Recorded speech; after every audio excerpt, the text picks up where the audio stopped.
So my name is Nicole Rogers. As Nej mentioned, I'm from AI 1 to Z. I am from the United States, as you can probably hear from my accent. I spent over 10 years in California for the San Francisco Bay Area tech scene, now in the East Coast.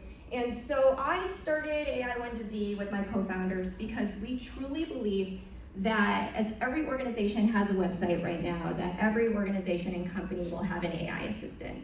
So think that when you land or when your members land on a web page, they'll be able to interact with AI search or an AI chatbot in order to get their questions answered as well as move them forward in their member journey. Before that, just a little bit background about myself. I worked for 15 years in tech space with Nej in the content management space. Also companies like Box and Google, so much bigger, but now working in AI, which has been fun. So let's get started. I'll speed through this, I'm conscious of time. But the way people interact with the web has changed, and no longer do people want static websites where they're coming to a website and having to navigate through so many links to find what they're looking for. So next slide. And websites, I'm just going to read this, some of it maybe a little bit small, but websites must be dynamic to be engaging. So we've often talked about, especially in the web content management world, that content is king. And people need, or members need, the right content at the right time. But not only that, personalized experiences go far beyond just a name. We don't want any more like, hi Nej, and then hi Nicole, and just the regular message. We want a personalized experience on a website. You can also bring this to an internal portal as well, but I'm just going to be talking about the website use case. But again, imagine that this is used internally. So the right content at the right time, personalized to each unique member. In addition, streamlined search is paramount. So we want to be able to find content, and no longer do we want like the long list of links that we're often dealt with when we go to Google search or when we go to a website, we search for something and then we're presented back with hundreds of links. And that takes time, and that is more likely to lose you as a user. So this is all going to change. So let's talk about generative AI. It's been the hot topic for the past 2 years. But we think of generative AI as simply just generating content. You input 5 to 10 bullets into a large language model, and you say, hey, can you edit this brief, or can you edit this blog post, or can you create an ad for me? Can you create even an image? That's actually taking place with DALL-E, which I'll show. And so generative AI is known for just generating content. A lot of us have used it. So ChatGPT is here on the left. We have Google search right here. Now this is just inputting a general phrase, most popular sites to see in Florence. And there's an AI overview as well. And then Microsoft Copilot, this is saying, if you can't see it, draft a proposal from yesterday's meeting notes. And it's able to draft that proposal. Sometimes it can even draft those slides. So this has become the norm in terms of how we're searching today. These tools are all possible because they're powered by these large language models, which I'm sure you've heard of many of these. OpenAI, everybody's heard of OpenAI GPT. There's Anthropic Claude, there's Google Gemini, there's also DALL-E, as I mentioned. And all of these can also be think of as like a reasoning engine. So think of it where it can understand a user's context as well as understand the meaning behind what they're asking. So it goes beyond just creating content. It can be used as a reasoning engine. And that's how we're utilizing it today. So what is taking place on websites right now? Search. Search comes back with a long list of links. I went to a university website and I inputted donate to the school, and it came back with 2,770 results. That is a long list of results. And guess what? The first 5 on that page weren't what I was looking for, so they lost me as a potential donor. In addition, who has used a chatbot on a website? All right, how many of you who raised your hand had a really frustrating experience? Yes, absolutely. Usually, you'll catch me talking to a chatbot and I want to type in, can you connect me with an agent? Can you connect me with a live agent? I see some nodding heads. Exactly. So this is just not, this needs to change. This needs to transform. And a lot of people they don't want to talk to a chatbot anymore. They just ignore that whole experience because they know it's going to be frustrating. And that is what is happening present day. But this is all going to change with generative AI. So you combine a large language model, so one of those large language models, we recommend OpenAI GPT, with your existing membership organization's content, and then you're able to answer your members' questions and help them complete tasks. Now, if we have time, I'm just checking on time, which I don't see it anymore, but I will show you a quick demo of a site that I scraped, and I did this in 3 hours where I just let the platform scrape the site, and I was able to answer questions that a potential member would have. So by doing this, you're able to increase engagement, leading to more satisfied members, but ultimately you're personalizing the experience to them because you're giving them what they're specifically going to your website or portal or app to look for. Even today on the app itself, I was like, I want to see what sessions cover such and such topics. So that would be one use case. So you have the classic chatbot versus conversational AI. Again, understands context and meaning behind what people are asking. With the classic chatbot, you have to create like a ton of predefined questions and answers, which just takes too much time. It takes months, actually. So my two co-founders worked in the conversational AI space in healthcare, and it took them months to build a chatbot, which is unnecessary work now that we have AI. And so how does this apply to membership organizations? This is just one example of a chatbot on a membership site. Does membership include access to policy updates or training? This is just a potential member asking a question, and then the chatbot, or we can say copilot, digital assistant, AI assistant, I use those words interchangeably, says yes, they receive monthly policy briefings and more, there's more there. And then somebody says, or that individual says, that sounds helpful, what do I need to become a member? And then it answers, and it can provide them a form right within that chatbot or AI assistant. But ultimately, what we want to do is increase membership conversion. So you're answering their questions and also leading them to calls of action. So I'll show you that in the demo of what that looks like in an AI assistant. Driving engagement and registration for events, webinars. You may have like a continuous learning pathway in which you want them to sign up for that and take that course. Reducing staff workload, so automating those common questions that you receive as a membership organization. And then ultimately, what we're doing here is we're streamlining digital transformation. So integrating an AI chatbot or search technology should not be difficult. Now, that being said, you should talk to somebody like GRM. And so Nej here, definitely have a chat, because you do not want to implement AI just to implement AI, because that's what everybody's saying to do. You need to implement it in the right way, and if it makes sense to your business and to bring value to your business. We do like to say that the best way to start is through a website. So let's just dive into a couple more examples. So prompting members to take meaningful next steps with calls to action. So again, I'm going to read this right here. Can I get recommendations on how I can get more involved as a member?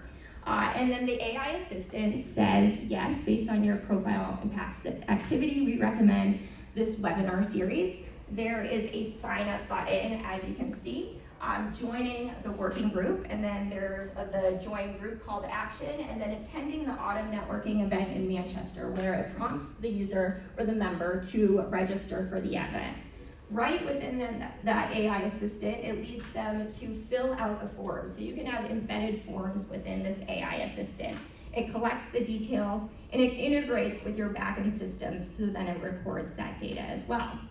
And then last but not least, engaging a broader audience with multilingual support. Super key. Members want to talk in their language of choice. It can even detect their browser. So if what is showing is a browser that's in French, it'll then respond in French. If they ask a question, in this case in Italian, it responds in Italian. If they ask a question in Japanese, it'll respond in Japanese. And this is by only inputting English content as well. You should also look out for like forms, comparisons. There's all these different features that can be within AI assistants. And then last but not least, securely pulling in data from third-party systems with AI agents. We've all heard about agents. There was agents in the morning talk as well today. But AI agents will connect to third-party systems to bring in real-time data from those systems to the AI assistant and then leverage that. So within the membership organization, within the member space, like these agents could be a payment or fundraising agent, like I want to make a donation, CRM agent, having an association management software agent, or an event management agent. So here, somebody is asking the question, I registered for your gala next week, but I lost the confirmation email. Or it could be an event, just a general event. Can you resend me the ticket? And so instead of this individual having to navigate and call saying I lost my ticket, it can interact with an AI assistant in which it connects to the event and management software agent, and the AI assistant will then respond, no problem, I found your registration for the Evening Impacts Gala, and let me send it to your email, Sarah, and then it'll email Sarah as well as put it in her calendar with a link to the PDF of that ticket. So that is that. I'm going to show this, a bit in action. So this is the Nature Conservancy site, and this is a site that I actually just scraped. So I scraped the site, took 3 hours, I pushed a button, didn't do anything. So I also didn't do too many checks in terms of the prompts that I inputted. But we'll just see it in action. So I'm going to use this. It can also look like a chatbot. Priorities. And then again, it's grabbing all of the information from this specific site's content. So it's answering the question, tackling climate change, protecting land, ocean, and fresh water. Let me do one more question. And providing food and water. What are the benefits from becoming a member? And then it's answering impact. You get a newsletter, you have a year of the award-winning magazine, and then you also get an annual calendar sent to you. It directs me to the link that it got this information from. And then it has all that information here. And so as you can tell, it answered that from this site's content. We'll do.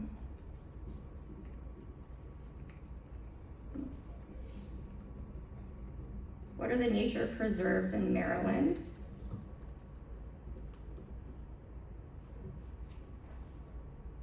And so Maryland is like 10 minutes from where I live. So let's say I wanted to do a trip one day, it actually answers all of that, again, by finding that on the website. Let's say I have a teenager, which I don't, but any environmental or climate guides for teenagers. And so again, it's pulling from this site's content. Now this is the most simple use case. Again, this took me 3 hours, which if you want to go way more advanced, I'll show you that. But it answers the Youth Climate Action Toolkit. It goes to that page.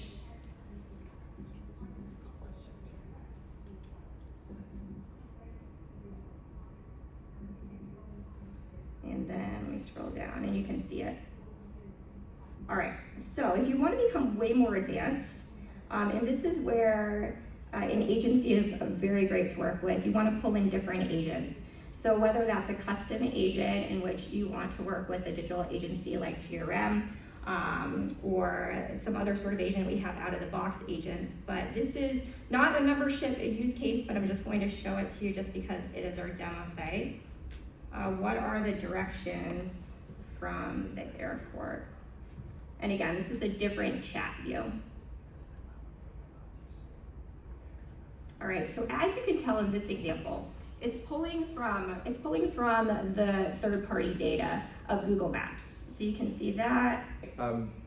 So could you train your search agent to scrape more than one site? We have multiple sites across our domain, so searching across all of them would be helpful. Yeah, absolutely. It's a drag and drop in terms of, well, drag and drop where you just input the URL, and you can do that in less than a minute. One element, not only can you scrape multiple websites, you can scrape legacy systems. We can even interrogate video content, and most of you are going through some form of digital transformation, and what we have found utilising this knowledge is that it significantly allows us to leapfrog some very costly and difficult challenges within digital transformation. So for example, with one client, we're migrating them from a legacy mess, let's call it, of lots of different systems all over the place, and they did not want to migrate all of this content into their new real estate, but it needed to be searchable.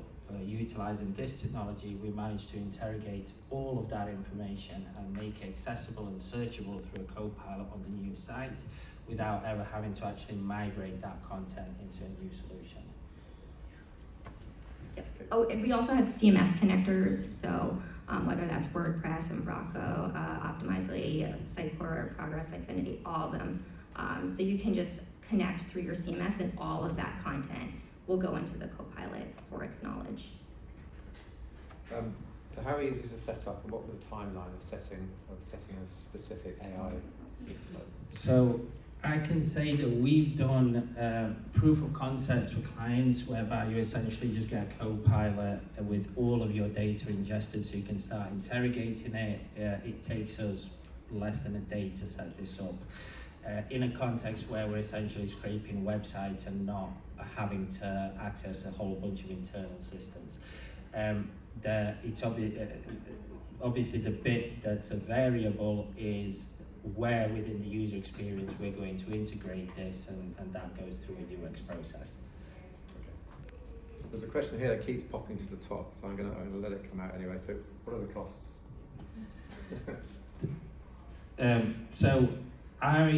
The cost of how long is a piece of string? But now, to give you an example, the costs are surprisingly low. Obviously, you only essentially pay for this technology once somebody asks the Copilot to essentially give them an answer to process data. And you can limit that cost, but to give you an example, we recently priced this up for a large multi-billion, multinational, multi-brand organization, and we realized that the cost for them on an annual basis would be somewhere between $10,000 and $20,000 based on their search volume. It really depends on the context, on how you're utilizing it, but you do also get a lot of additional benefits.